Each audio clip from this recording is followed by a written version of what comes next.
Nandito ako kanina, umakyat na ako. Pagbalik ko rito, nakatungo ka pa rin. Sino ba talaga kausap mo dyan? I invoke my right for self-incrimination, Your Honor. Bago ka pumasok sa mga kontrata sa gobyerno, ano trabaho mo dati? May mga, may nasa construction company po ng kamag-anak po. Ano mga nakuha mo proyekto rito sa DPWH? At saan?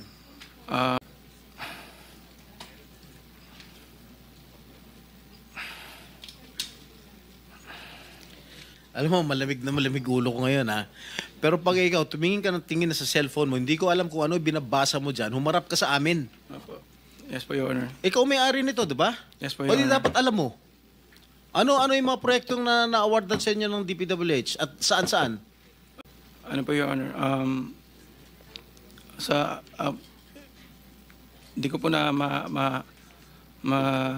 alam po yung exact number po.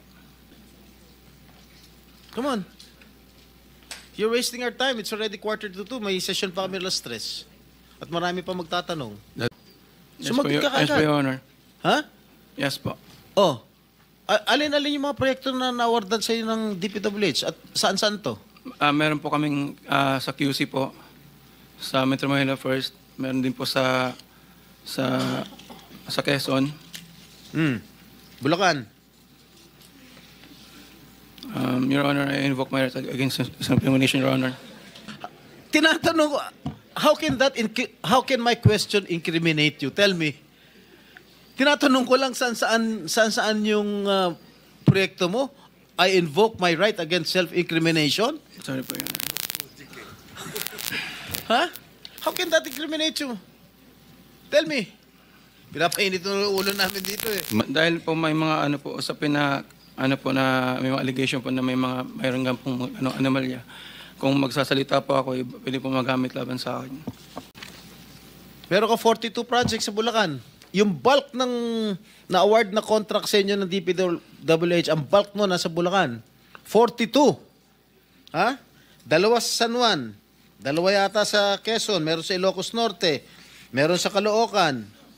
Meron sa Laguna. Yan, Bulacan lahat to. San Juan. Quezon City. Tsaka identical ang presyo, ha? Identical ang mga presyo rito.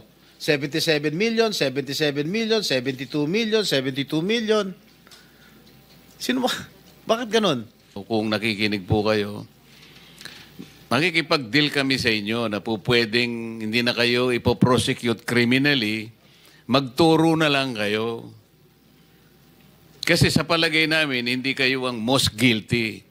Kapag nakapagturo po kayo ng mga kasangkot talaga dyan, na talaga sila naman ang talagang talamak na sa paggawa nito, anong malay ninyo? Baka imbes na criminal prosecution, wag na yon. Bayaran nyo na lang ang gobyerno, pero magturo po kayo. Para meron po tayong kapuntahan talaga. Kasi kung ganito na lang tayo ng ganito, ikutan ng kito, mapipilitan po, puro plunder. Harapin po ninyo 42 plunder cases. Hindi po fair sa inyo yun eh. Alam namin, hindi lang kayo ang sangkot dyan. Marami ang kasangkot dyan. Kaya, yung abogado po siguro nag-advise sa inyo kung nakikinig. Tingnan nyo rin po na maganda ring offer para sa amin ito. Makakatulong pa kayo sa bansa. Matigil na po ito.